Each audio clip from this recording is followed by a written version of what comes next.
Legal. Gente, nós estamos... Ah, não. Ah, tá. Nós estamos nesse assunto aí extremamente importante. Nós estamos tratando de missões, tá?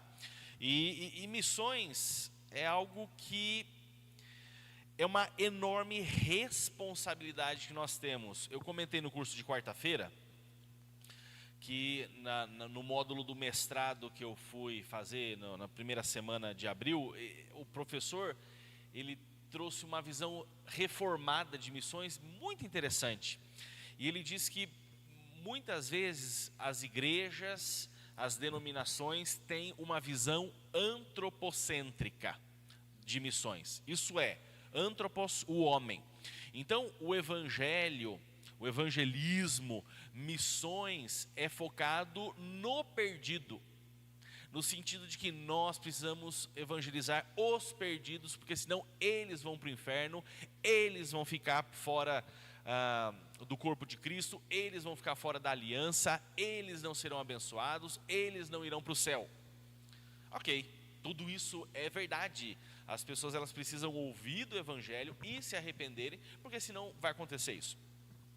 Mas o foco reformado quanto a missões diz respeito à doxologia, ao doxa, isso é, a glória, ao louvor. E qual que é a diferença? A diferença é que nós precisamos evangelizar e levar a mensagem para que pessoas se convertam, para que Deus seja mais glorificado, para que Ele seja mais louvado. Hoje, por exemplo, há pouco louvor a Deus na Coreia do Norte, há pouco louvor a Deus no Iraque, há pouco louvor a Deus, e aí pensa num país complicado em relação ao evangelho. Então assim, na prática, ok, você vai evangelizar, mas o foco é diferente. O foco é você expandir a adoração a Deus. O foco é você trazer mais glórias ao Senhor conforme você vai evangelizando. Então é um foco diferente. Na prática, beleza, você vai acabar evangelizando, mas o objetivo é outro. O objetivo é a glória de Deus. E por tabela a pessoa se converte, por tabela ela é livre do fogo do inferno e da perdição eterna. Então essa é a visão reformada, não é? E é bastante interessante. Tudo que envolve a teologia reformada, o foco é a glória de Deus, é a soberania de Deus. O homem se beneficia com essa visão quando ele se converte, quando ele vai para o céu e tal. Mas no fim das contas, nós estamos aqui para a glória de Deus, ok? Então até mesmo missões e evangelismo tem a ver com esse ponto. E hoje nós vamos pensar um pouquinho sobre missões transculturais e a cidade. É o que vai trazer a lição, mas se você ler com atenção a sua revista, lá na lição 9, tá lá, missões transculturais e o alcance da cidade. Mas o conteúdo, você observa que é um conteúdo em relação a cidades hostis, ou pessoas hostis ao evangelho. Então a nossa aula de hoje tem a ver com isso, praticamente alcançando não só cidades, mas principalmente regiões e pessoas e sociedades hostis ao evangelho. E hostis até mesmo a você. Porque se a pessoa odeia o evangelho, ela vai te odiar também, tá? Ela vai bater de frente com você. Então, pensando nisso, vamos começar a nossa caminhada aqui observando Atos 7. Se você lê a história de Atos 7, você já vai começar com a morte de Estevão, tá? Ele não era um apóstolo, mas ele foi o primeiro a ser martirizado por conta do evangelho. Isso no capítulo 7 de Atos. Gente, a igreja já começa debaixo de perseguição. É muito bonitinho, nós lemos lá em Atos 2, a igreja, todo mundo se reunindo, partindo pão, ninguém tinha necessidade, estava todo dia no templo, orando, fazendo santa ceia, os apóstolos lá. Mas assim, 5 capítulos depois, já temos a primeira morte, não é? No capítulo 12, Aí nós temos o primeiro apóstolo mártir, Tiago, ali já morreu. Aí a coisa se torna muito mais grave, porque primeiro você começa com um membro comum, sem nenhum cargo, né, no sentido de que não era apóstolo, só que aqui no 12 nós já temos o primeiro que morre, não é? Amando de uma autoridade. Então, poxa vida, não é que ele foi linchado na rua por um bando de vadios, um bando de gente louca. Não. O rei mandou matar. O governo está envolvido. Então, essa hostilidade já foi sentida desde o início, propriamente começando já com Jesus Cristo. O Senhor da igreja começou morrendo. O membro da igreja começou morrendo. O apóstolo começou morrendo e sendo perseguido. Então, quando nós observamos o livro de Atos, gente, a igreja rala, a igreja luta, a igreja sobrevive, não é?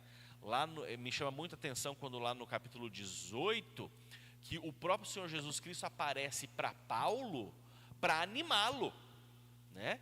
E ele vai falar: Paulo, não tenha medo, porque nessa cidade tem muita gente que me pertence.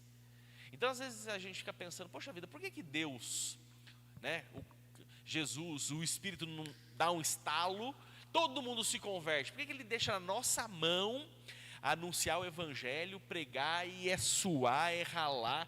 Você investe daqui, você investe de lá, você faz culto especial, você comunica, você divulga, você transmite, e parece que as pessoas... Aí você fala: nossa, será que é só com a gente? Em Atos você vê isso. Em Atos, Jesus aparecia para Paulo e ele não falava: ó, não, fica tranquilinha que eu vou estalar os dedos, todo mundo vai se converter. Não, ele falava para Paulo: não desanima, continua pregando que nessa cidade tem gente minha. Então, tipo assim, segue trabalhando, meu irmão. Eu não vou estalar os dedos, né? Então, tem esse modo peculiar de Deus trabalhar com a sua igreja, né? E Paulo, né, nós citamos aqui Paulo lá no 18, quando ele é um grande missionário, fundando igrejas, aquela coisa, mas quando ele começa, ele não era o Paulão, o apóstolo, ele era o Saulão, né? E o Saulo, ele participava não da expansão da igreja, mas da destruição da igreja. Poucas pessoas, né, no Novo Testamento foram tão hostis à igreja do que o apóstolo Paulo. Antes de ser o apóstolo Paulo, né, antes da sua conversão, ele era uma pessoa que participou da perseguição, da prisão, da morte de muitos desses crentes. Então, vamos observar a participação do Saulo, né, aí em Atos 7:58, que está com o Ricardo. Então, Saulo, não sabemos se ele pegou em alguma pedra para matar Estevão, mas ele estava lá dando uma ajudinha. O que diz o versículo 58? E lançando-os fora da cidade, o apedrejaram. As testemunhas deixaram suas vestes aos pés de um jovem chamado Saulo. Pegaram Estevão, arrastaram para fora e malharam pedra no coitado. Então aqui nós temos, né, uma figura, uma ilustração do apedrejamento. O pessoal fica pensando em apedrejamento com pedrinha pequena, né? Mas diz a história que o pessoal usava uns pedregulhão, né? E aí, aqui no versículo 58, nós temos uma imagem semelhante a essa aqui, né? O Estevão sendo martirizado, pessoal malhando pedra nele, e nós temos o Saulo servindo de guarda-volumes, né? As vestes aqui do pessoal, para eles ficarem com mais mobilidade na hora do serviço. E Paulo estava lá. Paulo estava lá ajudando como guarda-volumes, guardando as vestes do pessoal. E o versículo 8, capítulo 8, versículo 1, tá com alguém aí? Aqui, ó. Vai dizer o seguinte, lê pra gente. Naquele dia levantou-se grande perseguição contra a igreja em Jerusalém, e todos, exceto os apóstolos, foram dispersos pelas regiões da Judéia e Samaria. Esse é o 8:1? 8:1, na minha Bíblia. Ah, o que você... gente, ele leu. Qual que é que está falando que Saulo estava ali e consentiu com a morte?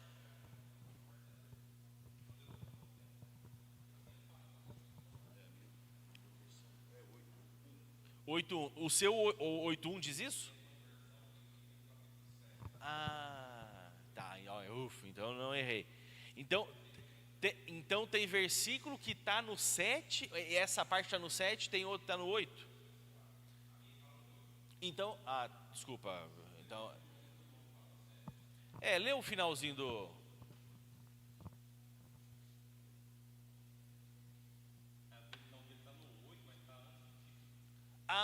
Tá. Então lê antes do título.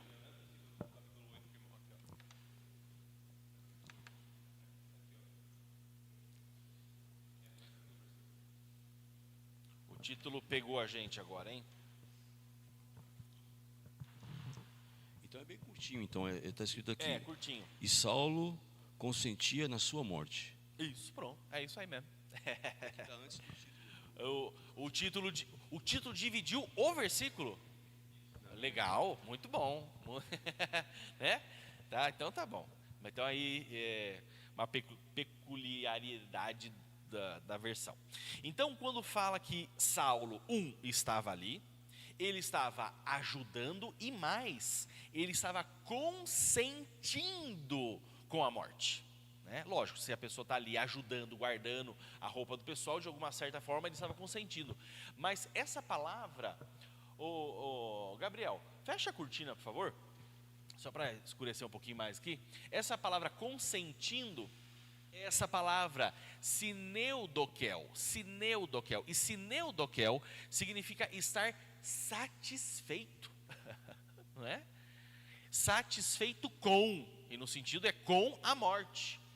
Ele aprovava, ele concordava, então existia não só aquela coisa assim, não, tudo bem, vai, larga aí, nossa, vocês querem fazer isso mesmo? Puxa, não estou tão de acordo assim, mas tá, larga aí.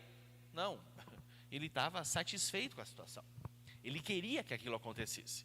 Então, Paulo, ele participou de uma forma bem ativa, não só na atitude, como também no sentimento, no consentimento. Olha como que o apóstolo Paulo começa a sua história. Então, agora sim, o primeiro versículo aí, vamos reler aqui na versão que eu coloquei aqui. A Lidiane vai fazer essa leitura para a gente. Tá? Agora a gente vai caminhar pelo capítulo 8, um pouquinho mais devagar. E Saulo estava ali, consentindo na morte de Estevão. Naquela ocasião, desencadeou-se grande perseguição contra a igreja em Jerusalém. Todos, exceto os apóstolos, foram dispersos pelas regiões da Judéia e de Samaria. Gente, como eu comentei, Atos 2 é uma grande festa, é Pentecostes, coisas maravilhosas acontecendo. O povo estava alegre, singeleza de coração, feliz da vida. De repente a maré mudou. O clima mudou. E aqui vai dizer que surgiu uma mega perseguição. Então, a palavra mega que você conhece vem do grego, megas, que significa grande, né? Não é só porque tem esse sigma aqui no final, que é plural, né? Todo substantivo, adjetivo terminado com sigma é plural, é singular. O grego, para terminar com plural, precisa ser oi, tá? Oi, aí é plural. Então, começou uma mega perseguição, uma perseguição grande, não foi uma perseguição pequenininha, não foi uma perseguição, foi grande, foi extremamente grande, que começou com a morte de um dos membros. Gente, o que você faria nessa situação? Começou uma perseguição na cidade de Avaré, a tensão está no ar, e já mataram o irmão. Não vou matar ninguém, né? Mas sei lá, o irmão lá morreu. Não é que morreu, mataram. E o pastor já está preso.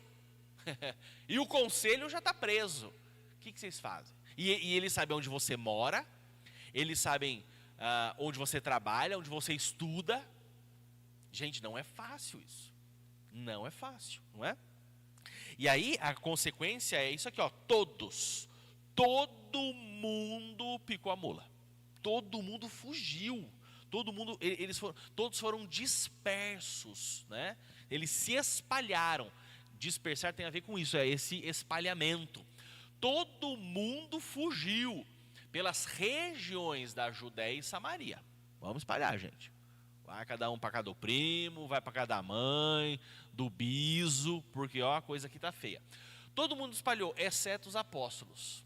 Os apóstolos, eles permaneceram ali em Jerusalém por conta dessa perseguição. Eles ficaram e o restante da igreja fugiu. E olha só, lembra do jovem Saulo que consentiu com a morte de Estevão? Ele vai aparecer de novo aqui no versículo 3, que diz o quê? Saulo, por sua vez, devastava a igreja, indo de casa em casa, arrastava homens e mulheres e os lançava na prisão. Gente, Saulo, por sua vez, né, fazendo um contraste, né, a igreja se espalhando por regiões amplas, mas Saulo, por sua vez, devastava a igreja. Ele devastava a igreja. Essa palavra, ela é muito, muito forte. É a palavra simainomai. Simainomai. E simainomai significa assolar, devastar, como a NVI traduz, arruinar. Ele arruinava a igreja. Ele destruía a igreja, ele assolava, né? Então começava ali um grupo vida, né? No bairro mais periférico de Jerusalém, ele ia e destruía o grupo vida. Começava uma célula de oração, um curso bíblico teológico de quarta-feira, ele acabava com aquilo e levava todo mundo para a cadeia, né? E ele não deixava a igreja respirar, crescer, oxigenar. Ele devastava. E aí o que ele fazia? Ele ia de casa em casa. E aí você fica sabendo disso. Poxa vida, já mataram o irmão lá da presbiteriana de Avaré. Pastor está na cadeia. Os presbíteros estão na cadeia. Estão indo de casa em casa, começando com a diaconia. Já foram os diáconos ali, depois foram os assistentes e tal. E eles estão indo. Não, mas eles devem estar levando só os representantes, só os homens, né? E arrastava homens e mulheres. Arrastava. Não é que ele convidava, não chamava amigavelmente, ele arrastava. Isso implica em violência. Isso implica em fazer de forma coercitiva, né, contra a vontade, a força. E aí, o que ele fazia com todo esse povo aqui? Lançava na prisão. Lançava na prisão. Né? Logicamente, isso aqui já envolvia interrogatório, isso já envolvia a força, a violência, porque ninguém vai para a cadeia de livre e espontânea vontade. Né?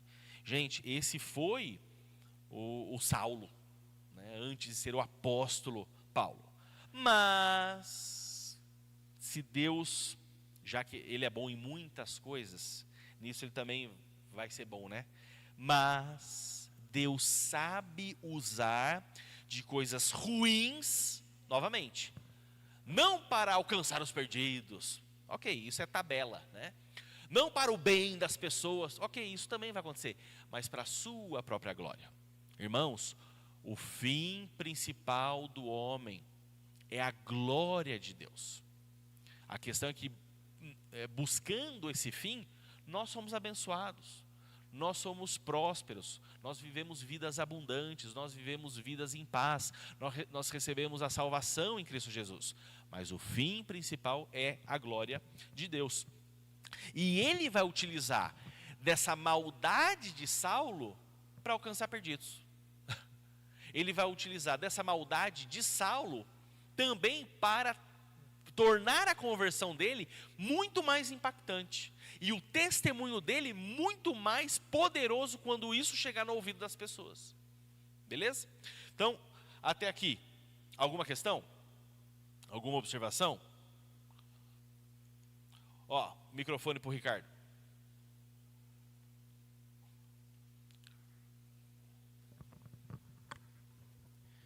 Só duas frases que o pastor falando me veio à memória, né, que eu aprendi nas questões de missões. Eu não sei se é o Piper ou o MacArthur que fala, né, que a principal função da igreja é adoração, não missões. Daí ele fala assim, missões existe porque não existe adoração. E eu acho... Isso aí é teologia reformada pura. Porque eu não achei quem que é, eu tentei o procurar Piper, que eu né? não achei. Eu acho João legal porque Papel. ele fala isso, né, porque quando a gente coloca missões como o foco principal, acaba não adorando a Deus, né? Que a gente foca no homem, como o pastor falou, não em Deus, né? Que a gente deixa de adorar para que resgate, porque daí vai cair até a questão do pragmatismo. Sim. Que a gente quer trazer a pessoa para a igreja a qualquer custo, aí deixa de adorar a Deus. Se o foco é... Você vai falar uma outra coisa, né? Ah, tá. Então segurei. Se o perigo do foco na pessoa é o seguinte: no final das contas, você só atrai o indivíduo. E ela diz que se converteu. Aí, e se a adoração não é espírito e em verdade? Porque eu posso ter uma igreja lotada de gente que diz que se converteu. Aí, ó meu evangelismo como me deu certo. Mas a vida de 98% é podre. E a vida de 98% dos que estão ali não estão adorando a Deus. Esse evangelismo funcionou? Não. É um bando de convencido, não é gente convertida. É um bando de gente que não faz diferença entre estar cantando as músicas aqui, porque é gostoso cantar. E não faz diferença de você estar lá fora cantando num show do Roupa Nova, Raça Negra, né? Que também o pessoal tem a mesma satisfação em estar cantando a música romântica. Então, nós precisamos, irmãos do céu, isso é muito sério. A música é a única coisa que nós como igreja fazemos e o mundo também faz. No sentido de, você não vai numa reunião do mundo onde tem, vamos orar. Não, ninguém faz isso. Você não vai numa reunião do mundo, eu estou falando mundo, isso é não pecaminoso, mas no sentido de fora da igreja, né? Alguém vai fazer um discurso lá. Hoje em dia nem comício existe direito, mas você sai da sua casa para ir num evento onde tem música, entendeu? E quando você está lá, você canta junto, se diverte, aquilo traz uma emoção. E isso, às vezes a pessoa, essa emoção vem para dentro da igreja e a pessoa confunde emoção com adoração. Por isso que de vez em quando eu falo, quando você canta na igreja, você está prestando atenção nas palavras que estão sendo pronunciadas? Ou você está cantando com a mesma emoção que você vai cantar o Raça Negra e Roupa Nova? É totalmente diferente. Uma coisa é diversão. Tudo bem, não estou criticando não, você pode ouvir as músicas tudo, né? Mas aqui é adoração, é você falar para Deus. Você canta para Deus, pensando em Deus, direcionando para Deus. Gente, é totalmente diferente. E o meu medo é que a igreja possa confundir isso. Não, nossa, essa música toca meu coração. Tá, mas não é para tocar o teu coração, é para tocar o coração de Deus. Você está a serviço nesse momento para tocar o coração de Deus. Porque a música do Roupa Nova e Raça Negra também pode tocar o seu coração. Tá? Eu vou fechar esse parênteses porque já está grande demais, mas eu acho que os irmãos entenderam. Ricardo, ponto 2. Não era isso que eu ia falar, mas só para fechar essa parte aí. Ixi, então... Quando a igreja canta, Deus coloca no mudo e escuta os corações. Eu vi essa frase esses dias também. E como é que é? Não ouvi. Quando a igreja canta, Deus coloca no mudo e só escuta os corações. Eu vi essa frase. Essa é boa. Eu vi esses dias essa frase. Essa é boa. Essa é verdade isso. Outra questão do estudo, pastor, outra frase do estudo que o pastor falou também de Saulo. Ainda Saulo contribuiu para o avanço do evangelho, né? É o que a gente vai ver agora. Aí tem uma frase interessante, né, que quando o Atos 1:8 não é colocado em prática, ele vira Atos 8:1. volta, né? Porque o 1:8, Deus fala para a igreja ir, mas ela não vai, né? Ela fica estagnada. Aí vira Atos 8:1, que é onde ela é forçada a seguir outro caminho. E é legal. O Ricardo hoje está cheio de citação hoje, hein? Caramba, tá? E é isso que vai acontecer, se você percebe, lá na Torre de Babel. É a mesma coisa. Deus falou lá no início do Gênesis, é para se espalhar. Que isso, me espalhar aqui nada. Nós vai montar um condomínio fechado aqui, um prédio, vamos ficar todo mundo juntinho. Aí Deus desceu, confundiu as línguas e todo mundo foi obrigado a se espalhar. Então, de vez em quando, Deus manda umas línguas estranhas assim para o povo, pensando em Babel, né?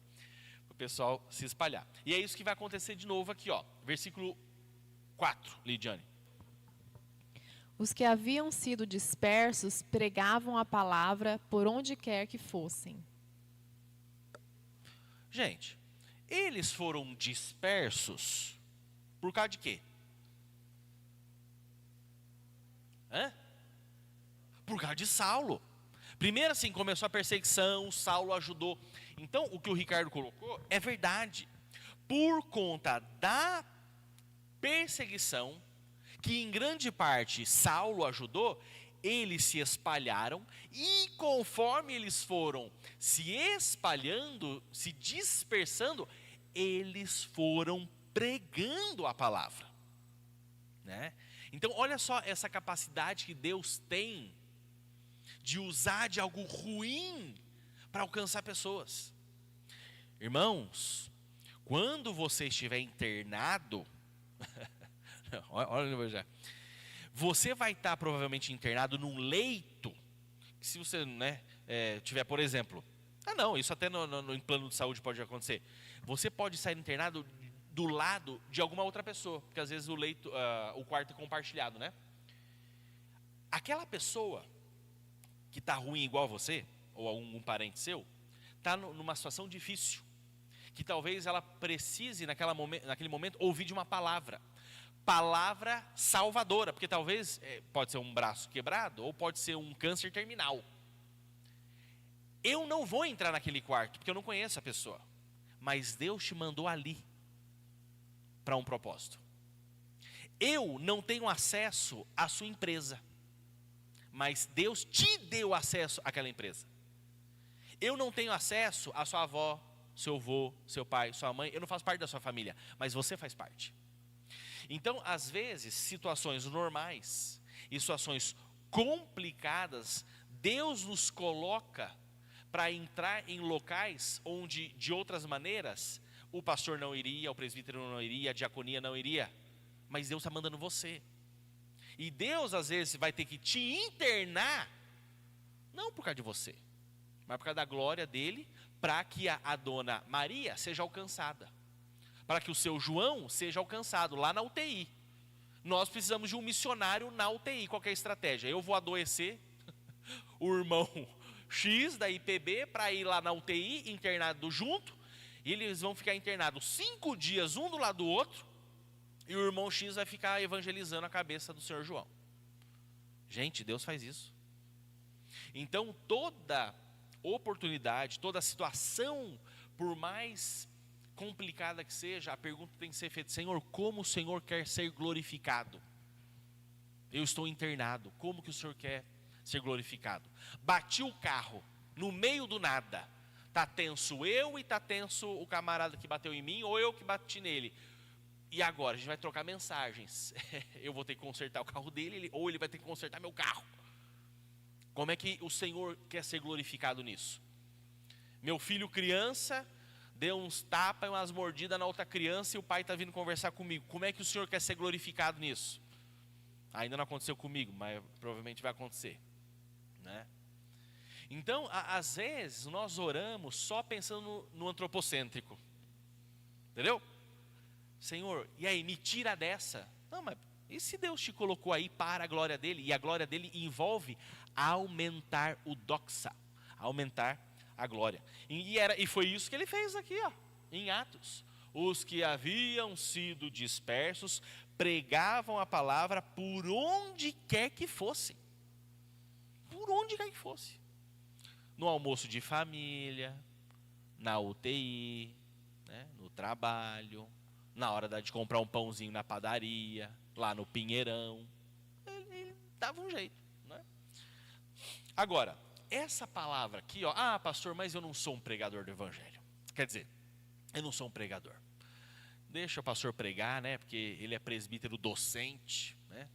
Deixa Ricardo dar aula, deixa o Anderson pregar, deixa o Tiago pregar, deixa os professores. Meu irmão, olha como o grego é bonito. Essa palavra pregava aqui não diz respeito a essa pregação formal, mas é a palavra evangelho,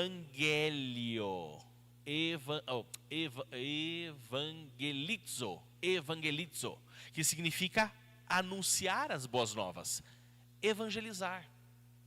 Conforme eles iam sendo dispersos, eles evangelizavam, evangelizo. Não é uma pregação formal, mas de forma informal. A pregação que nós ouvimos domingo à noite de forma, né, que o pastor passa a semana preparando e estrutura, faz assim, assado, pensa em 3 pontinhos, frase foco, textos de reforço, consulta grego, consulta hebraico, é essa palavra aqui, ó, querisso. E querisso é proclamar como um arauto, de forma oficial, pregar. Isso indica formalidade. Então, eles anunciavam o evangelho de forma informal. Eles não paravam a pessoa assim e falavam assim, não, agora eu vou te evangelizar. Sente-se, que eu vou ficar na sua frente e agora eu vou te evangelizar. Meu, era no bate-papo. Nossa, seu irmão, não era irmão, né? Isaías, você está vindo da onde? Estou vindo lá de Jerusalém. Mas o que você está fazendo aqui em Samaria? Eu tive que mudar. Poxa, seu Isaías, mas o que aconteceu? Não, então começou uma perseguição lá por causa de Jesus Cristo. Jesus Cristo? Quem é Jesus Cristo? Levantou a bola, o que eles faziam? Chutava.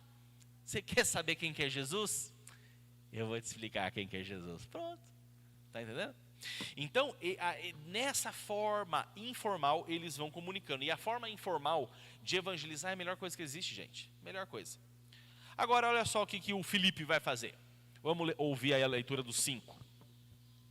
Indo Filipe para uma cidade de Samaria, ali eles anunciava o Cristo. Isso. Filipe, diácono, não é?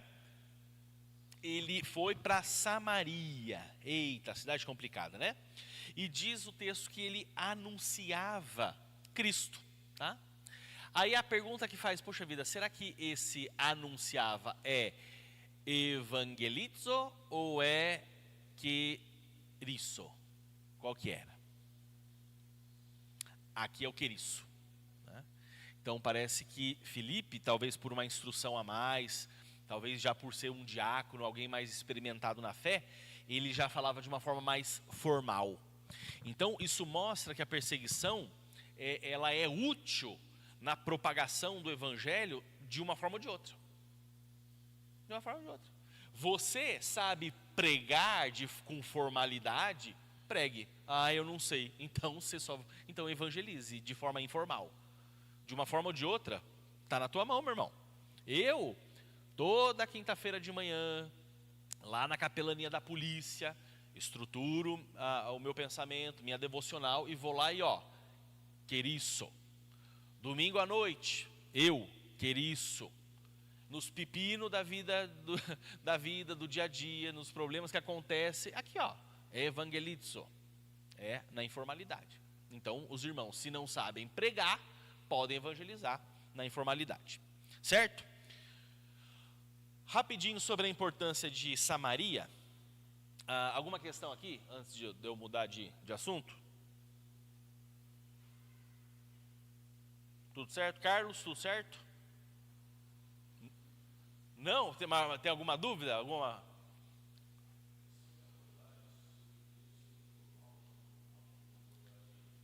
Simples, no dia a dia. É difícil difícil abordar uma pessoa, né? Eu mesmo estou com uma visita aqui de São Paulo na minha casa, que eu estou quase infartando que eu tenho que falar de Cristo para ela. Ela está vindo de um tratamento de câncer, então ela tem altos e baixos. Ela está no hospital internada fazendo quimioterapia. Na outra semana ela está em Paris. Aí ela volta, tem outra radioterapia, mas de repente ela vai passar num resort lá do outro lado. Só que elas vivem triste, tem picos de alegria. E essa Maria, a mulher do poço, está aqui no meu pescoço, cara. E eu não tenho como abordar, sabe? Ela está na igreja católica, está na minha casa. Então eu estou quase infartando, porque eu preciso passar essa mensagem para ela, sabe? Não é que ela vai... Nessas horas, né, eu tecnicamente, eu diria para você evangelizar como quem não quer nada.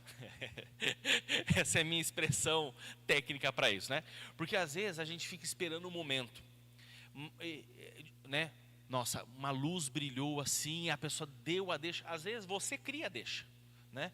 A pessoa fala assim: estou fazendo um tratamento, meu tratamento é assim, assim, assado. Aí você pega e começa a técnica do pastor Felipe, que é como quem não quer nada. Você fala assim: puxa vida, nossa, isso é difícil, hein? Você sabe que lá na igreja, o pastor me ensinou, ou a igreja ensina, a liderança ensina, a gente já teve aula sobre isso, que as doenças entraram no mundo por causa do pecado de Adão e Eva. Então assim, entendeu? Entrou por causa... E aí, o pecado, né, que é tudo que desagrada a Deus, trouxe esse tipo de consequência física, morte, destruição, briga familiar. Você viu, semana passada, o pai matou o filho a facada, um absurdo. E pior, não é só essas consequências físicas, né, entre pessoas, mas consequências espirituais. Mas, uma coisa que a gente vê bastante lá, que o pastor repete bastante, ó a informalidade aqui, ó, entendeu? Como quem não quer nada. É uma coisa que a gente acredita e crê bastante, é que Jesus... ele veio ao mundo para resolver esses problemas, né? Problema tanto espiritual, até mesmo cura física. O nosso Deus, ele é capaz disso, porque isso tudo é consequência do nosso pecado. E aí Jesus, ele veio para pagar essa dívida, consertar essa consequência. E todos nós que cremos em Jesus, que ele morreu pelos nossos pecados, por uma consequência, por uma culpa que era nossa, nós somos salvos, nós temos certeza da vida eterna e Deus nos acompanha nas fraquezas, nas dificuldades, né? E pensa nisso, você falando para ele, né? Pensa nisso, né? Você já pensou a respeito de Jesus Cristo? Jesus Cristo, ele é capaz de salvar a sua alma, né? Então assim, tá entendendo? Você não precisa chegar lá, olha, senta aí, deixa eu ter uma conversa com você.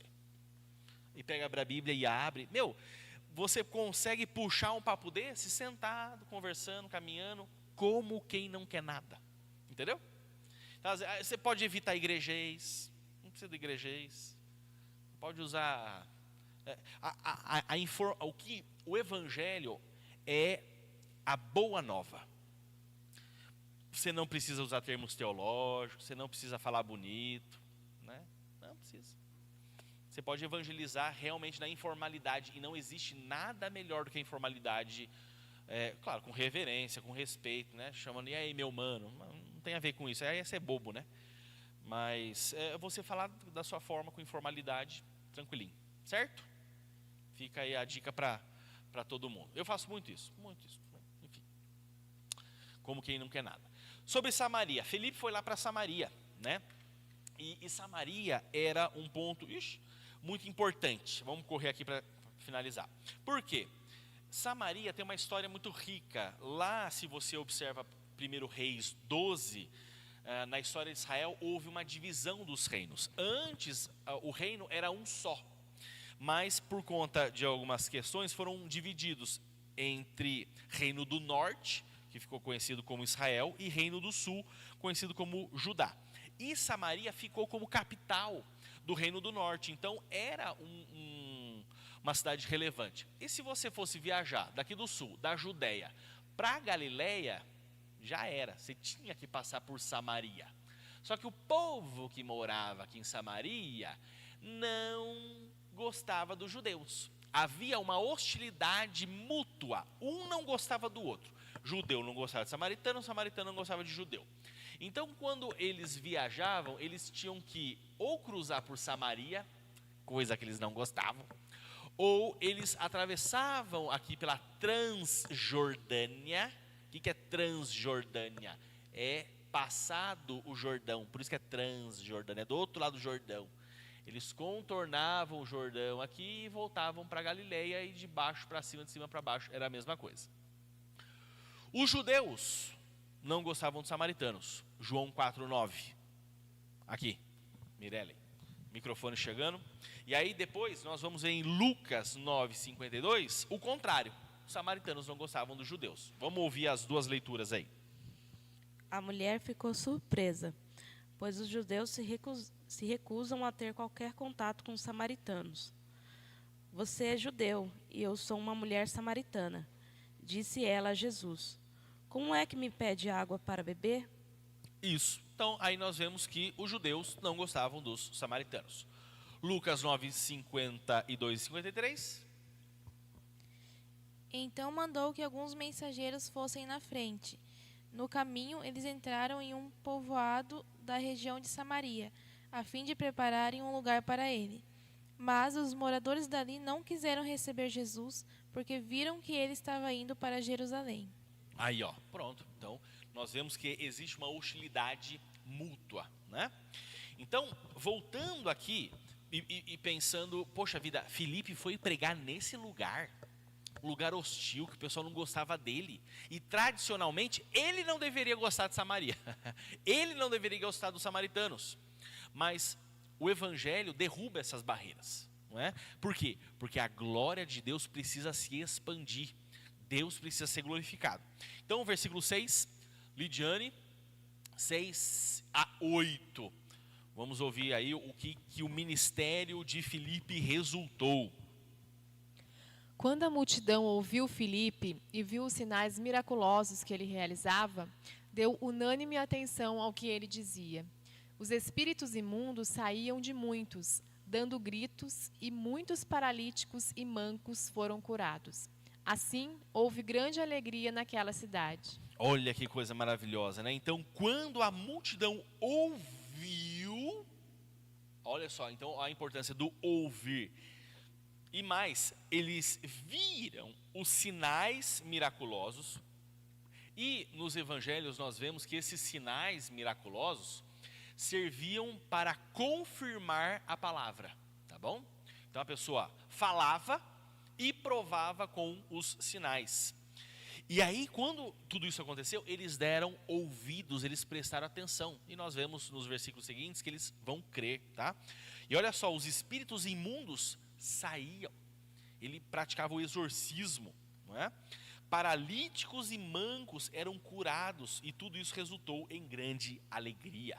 Gente, Samaria estava sendo alcançada. E com tudo isso nós vemos que a hostilidade, né, não os parou. Não parou a igreja continuou avançando mesmo debaixo da hostilidade, né? E na verdade, essa hostilidade, essa perseguição ajudou. Fez o povo avançar ainda mais. E fez com que os hostis se convertessem. Não é que, Herodes está me perseguindo, mas o Marquinhos se converteu. Não, Saulo estava me perseguindo e Saulo se converteu. Os samaritanos eram hostis aos judeus, e eu, judeu, preguei, e agora eles também se converteram. E é muito importante nós termos isso na cabeça.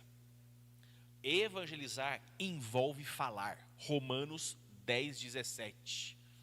Aqui, Herbert.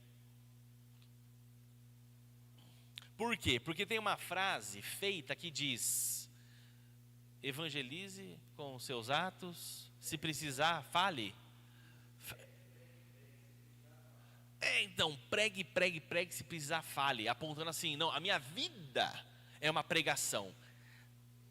Não misture as coisas. Bom testemunho é bom testemunho, pregação do evangelho é abrir a boca e falar. É abrir a boca e falar.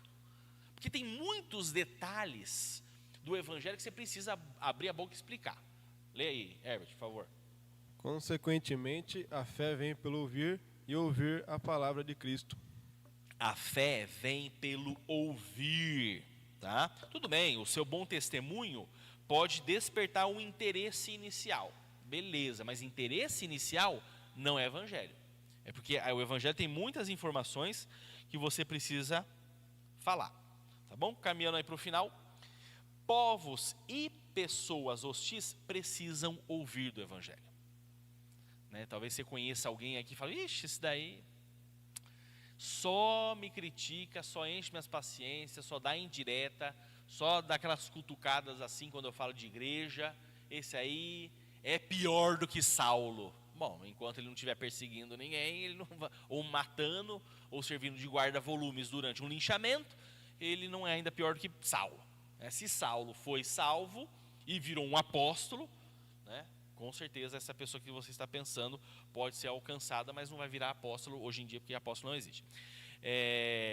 Tem um videozinho aí que o Marcelo vai colocar para a gente, que fala sobre as nossas Samarias de hoje em dia. Isso é, países perseguidos que precisam ser alcançados e precisam ouvir do evangelho, tá bom? Videozinho curtinho do Portas Abertas e com isso nós encerrando. Eles adoram sob o olhar de espiões, evangelizam aqueles que querem prendê-los, oram por seus inimigos e perdoam aqueles que os perseguem. Essa é a realidade de mais de 380 milhões de cristãos perseguidos e discriminados em todo o mundo. Eles são hostilizados pela própria família, pela comunidade ou por governos e autoridades, mas perseveram com coragem e ousadia para viver a fé em Jesus. E você?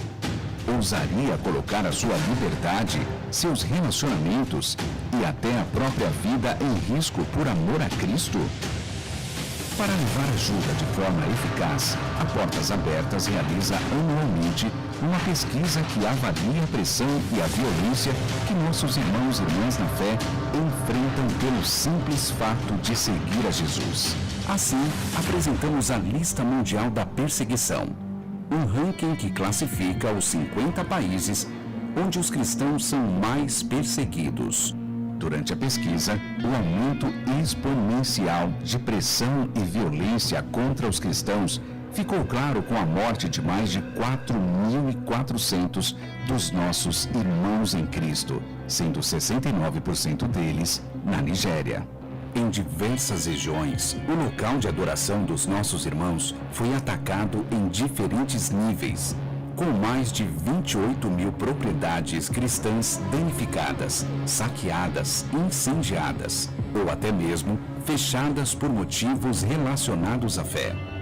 Nos 15 países da África subsaariana presentes na lista, o aumento da violência é constante e brutal. Um exemplo é a entrada do Chad para o ranking de 2025 como o segundo país onde a perseguição mais aumentou. O Chad registra ataques de extremistas. Eles têm como alvo a vida e as propriedades de cristãos que são vistos como traidores e inimigos. O maior aumento de perseguição e discriminação foi identificado no Quirguistão, país que mais subiu no ranking, levando a nação de volta à lista pela primeira vez desde 2013. Nesse país, foi reportado o fechamento de igrejas, o aumento da opressão islâmica e da paranoia ditatorial, obrigando os cristãos a se esconderem e evangelizarem em secreto. A crise humanitária em Cuba está piorando e foram reportados novos incidentes violentos contra cristãos, que são considerados inimigos do Estado. Pastores e suas famílias são interrogados e sofrem ameaças constantes. Em Myanmar, os últimos 4 anos foram marcados pelas consequências do golpe militar de 2021 e de conflitos violentos que deterioraram os direitos humanos e a estabilidade econômica. Cultos e reuniões de adoração têm sido alvos de retaliação do governo. igrejas e propriedades cristãs são atacadas pelo exército. Com medo, cristãos são forçados a fugir para acampamentos de deslocados internos ou se tornam refugiados. O Iêmen, que apresenta índice máximo de pressão há anos e enfrenta uma guerra civil desde 2014, viu a violência dobrar no último ano. Com o fortalecimento do extremismo islâmico, aqueles que decidem seguir a Jesus correm risco de vida. E as poucas igrejas domésticas no país precisam de cuidado redobrado para se reunir. No início de 2024, o governo da Coreia do Norte anunciou regulações mais rigorosas e sanções mais severas, o que aumentou o medo entre a população. Por isso, não existem atividades da igreja no país. É impossível se reunir para adorar ou orar, e até mesmo fazer isso em segredo pode ser um grande risco. Se descobertos, cristãos norte-coreanos são mortos ou enviados para campos de trabalho forçado. Todos os dias, nossos irmãos e irmãs ao redor do mundo enfrentam situações que os forçam a fugir, se esconder e desistir. Mas, pela fé, eles se tornam confiantes no Senhor e arriscam a própria vida para que o nome de Jesus seja glorificado independentemente das circunstâncias. Você também pode ir além do que jamais imaginou para fortalecer e apoiar a igreja perseguida nessa jornada de ousadia e fé. Conheça a realidade dos cristãos perseguidos e alimente a fé daqueles que ousam perder tudo por amor a Cristo. Essa realidade de perseguição é muito distante da gente, sabe? Às vezes a gente fala sobre essas coisas como se fosse coisa de filme, coisa que existe num outro planeta, mas imagina só você ter mais de 4 mil crentes, irmãos em Cristo mortos em um ano, né? E você chega na igreja, a igreja é uma pilha de escombros, tudo em chamas, né? Pastor morto, a família dispersa, né? Hostilidade. Isso está acontecendo hoje, isso está acontecendo neste momento, né? E entristece o meu coração quando nós temos a possibilidade de estar na igreja e as pessoas não valorizam. De ouvir da palavra dominicalmente, as pessoas não valorizam, né? As pessoas ao redor do mundo estão morrendo pela palavra, e o que nós estamos fazendo aqui é impensável para milhões, literalmente milhões de cristãos ao redor do mundo, né? E às vezes a gente acorda domingo de manhã e tá frio, fui dormir tarde ontem porque eu fui para Itaí. Eu já fui de manhã, não vou de noite. Tem gente morrendo, né? Tem irmãos morrendo. Então, assim, eu acho que nós realmente precisamos valorizar mais essa liberdade, porque quando de berço nós temos algo, parece que nós não valorizamos, né? Aí tudo é um problema, né? O som da igreja é ruim, né? A bateria está muito alta, ou o cabo está estourando, né? O som pipoca, o pastor hoje não mandou tão bem no sermão, o banco é duro, a água lá de trás está quente, né? Mas, poxa vida, você está vivo, né? Tem outros irmãos nossos tomando bala na cabeça, literalmente, simplesmente por ser crente.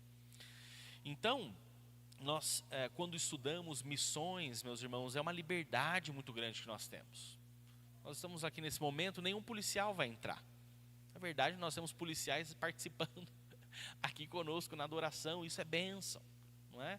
O governo nos dá essa liberdade. Então, que essa liberdade de falar no trabalho, na igreja, nas famílias, não caia na mesmice, né? Isso é muito precioso. E nós não temos noção dessa preciosidade, né? E a igreja precisa valorizar mais, porque irmãos estão morrendo simplesmente por terem uma página da Bíblia, uma página que seja. Não estou nem falando da Bíblia inteira, não. Ah, essa família só tem uma Bíblia, um exemplar. Não, nem isso. Às vezes é uma folhinha ali, né? E passam semanas e meses se alimentando daquela única folhinha de Bíblia que eles têm. Então, nós precisamos comunicar o Evangelho não apenas às outras nações, né, missões transculturais, mas também aos nossos familiares, e isso deve nos servir de exemplo e motivação para valorizarmos o que temos aqui, né? Valorizarmos, porque, irmãos, pessoas muitas vezes só passam a valorizar certas coisas quando perdem, e quando perderem, aí será tarde demais. Então, nossa igreja precisa valorizar mais certas coisas antes que a igreja venha a perder. Então, recapitulando aqui como conclusão, a igreja, ela começa a sua história debaixo da perseguição. A perseguição, ela é esperada. Isso não deve nos impedir de evangelizar. Evangelizar não é pregar, tá? Porque são coisas diferentes, tecnicamente diferentes, embora a mensagem pode ser a mesma, sem nenhum problema. Se você diz que não é capaz de pregar, você é capaz de evangelizar, porque são coisas distintas, tá? Nós sabemos que os hostis são totalmente capazes de se converter, porque isso é uma ação do Espírito Santo, e cabe a nós evangelizarmos os nossos hostis, né? Nós não temos soldados e governos e isso, aquilo, outro, mas talvez você tenha um amigo hostil, um familiar hostil, talvez você viva num bairro hostil que na medida do possível você vai comunicando, às vezes como quem não quer nada, né Carlos? De forma informal, conforme surge aí o assunto, ou você mesmo levanta essa bola e você mesmo chuta, tá? Alguma última consideração? Alguma última reflexão, pergunta? Então tá bom. Vamos nos colocar em pé. E eu vou pedir para o Herbert orar. E já que nós ouvimos um pouquinho sobre esses nossos irmãos e países que têm dificuldade em relação a essa liberdade, Herbert, ore por eles. Ore pelos nossos irmãos perseguidos, ore por essas igrejas que estão sofrendo tanto, e que eles possam ter essa mesma liberdade que nós temos, e que também nós possamos valorizar essa liberdade e investir cada vez mais no reino de Deus, tá bom? Vamos orar então com o nosso irmão. Te agradecemos, Senhor, por mais esta manhã, Senhor, que passamos aprendendo da Tua palavra, ó Pai. Estamos alegres e agradecidos, Senhor, por tudo que o Senhor tem feito até aqui e pela nossa liberdade, Senhor, por esse privilégio de estarmos aqui, Senhor, de forma pública, podendo ouvir a Tua palavra, Senhor. Te agradecemos e também pedimos para que o Senhor venha dar força, Senhor, nossos irmãos que estão sofrendo perseguição, muitas vidas, muitas famílias sendo destruídas, Senhor. E pedimos para que o Senhor venha fortalecer esses corações, Pai, para que eles possam suportar e o Teu Evangelho, Senhor, continue sendo propagado, Pai. Continua, Senhor, nos capacitando no dia a dia também, nos dando sabedoria, Pai, para que através das nossas vidas também almas sejam alcançadas, Senhor, e assim o Teu nome seja glorificado, meu Pai. Fica conosco, Senhor, nos guardando, nos protegendo, meu Pai, e visitando a cada lar, cada vida e cada família, Senhor, para que a liberdade, Senhor, da propagação do Evangelho, Senhor, venha crescer, Senhor, e que essa opressão venha diminuir, Pai. Fica conosco, Senhor, e assim te agradecemos, no nome do Senhor Jesus. Amém. Amém, amém. Queridos, preparem o coração para hoje à noite, para ouvirmos a palavra do Senhor, e que o Senhor nos abençoe.